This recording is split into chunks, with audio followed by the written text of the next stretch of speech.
e smirës në këtë të keqe.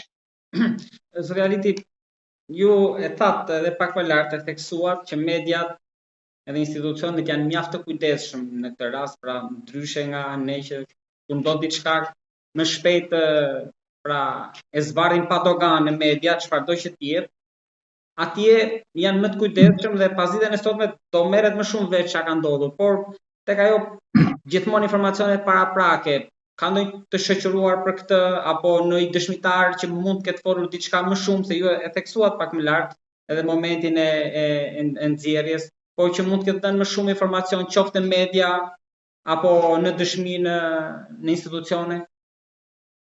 Shikoni, jo vetëm në këtë rast, por në të gjitha rastet e tjera, ishte rasti i vitit të kaluar, tragedia në Graz, ka qenë në vitin 2000, tragedia në Kaprun, një qendër skiatore ku kanë humbur jetën 155 persona.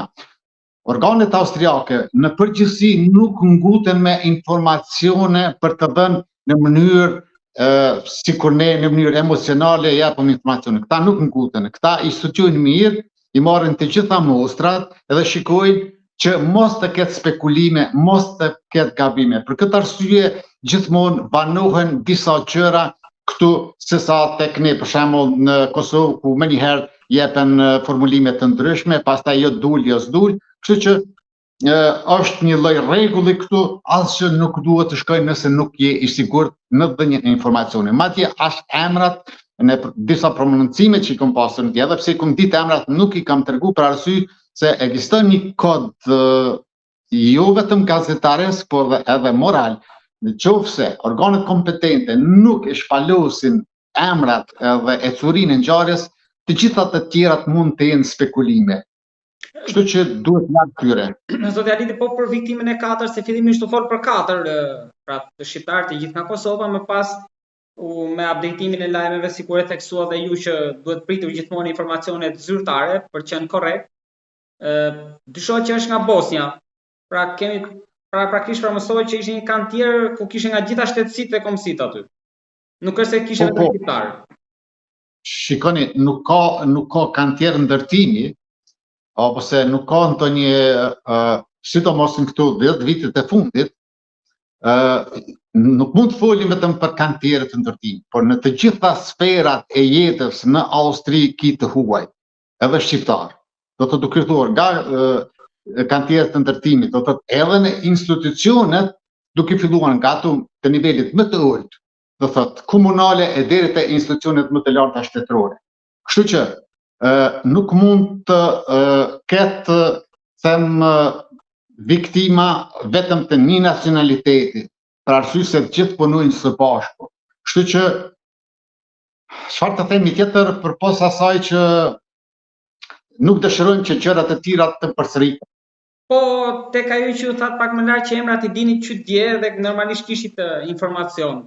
Çfarë mund të themi më shumë, nga çfarë qyteti janë nga Kosova dhe ndoshta sa vite kishin aty, ishin të ri që kishin ardhur në Vjenë apo kishin vite? Jo, këta nuk ka informacione ende zyrtare, megjithatë në bazë të rrugëve të tjera dytësore, këta kanë qenë punëtorë të rregullt, do thotë në atë ndërmarrje, ndërsa do thotë nuk kanë qenë ilegal. S'poku tani për tani kjo dihet, do thotë madje për disa dihet që kanë qenë rreth 20 vite duke punuar atë punë. 20 vite. Mirë po, edhe një ta shërojmë. Punëtorë të cilët kanë qenë poshtë, nuk kanë pas të bëjnë me skelet lartë.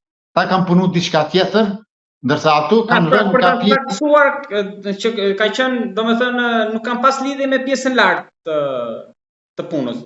Jo. Pra i ka zënë, çfarë mund të themi, si dy herë aksident tani, se mirë lart urrëzua, po i kapi aksidentalisht edhe këta poshtë. Sigurisht, është njësoj sikur se kur borat bjen prej qatis edhe të zëty poshtë. Do thot në qitë sistem, do thot këta kanë punu, kanë betonu poshtë, ndërsa skelet dhe qatit nga kantieri lartë atje ka ra mita. Kush është kaktar, pse nuk kanë qenë skelet ose të rregullume ajo gjuha e ndërtimtarëve, nuk e dim, mi po kjo shprejt do të zgjidhet edhe një duhet me ditë që këtu kërkim falje nuk ka edhe falje nuk ka. Do thotë çdo njeri do ta merr dënimin e merituar për gabimet të cilat i ka bërë. Edhe diçka të fundit kam se kryeministri Kurti sot shprehu ngushëllimet për familjen, por doja të pyesja tani se i bie që procedurat marrin ca ditë deri në sqarimin përfundimtar edhe për të bërë të mundur më pas kthimin e trupave në AV për të përcjellë banesën e fundit. Pra do të marrë kjo procedurë disa ditë. Kjo procedura normal që zgjat disa ditë, sepse duhet të shkojnë në disa procedura mjekësore, në mjekësinë ligjore, të bëhet kërkon disa ditë, mirë po nuk mund të zgjat shumë për arsye se ekzistojnë disa rregulla, disa lehtësira, sidomos në kohën e sotit, ku të gjitha procedurat kryen shumë shpejt. Kështu që unë nuk pres më shumë se 3-4 ditë, po them, po paragjykoj, mund të gaboj kur të gjitha procedurat do të kryen dhe pastaj viktimat mund t'ju kthehen familjarëve të tyre në vendet nga të cilat kanë përardhën.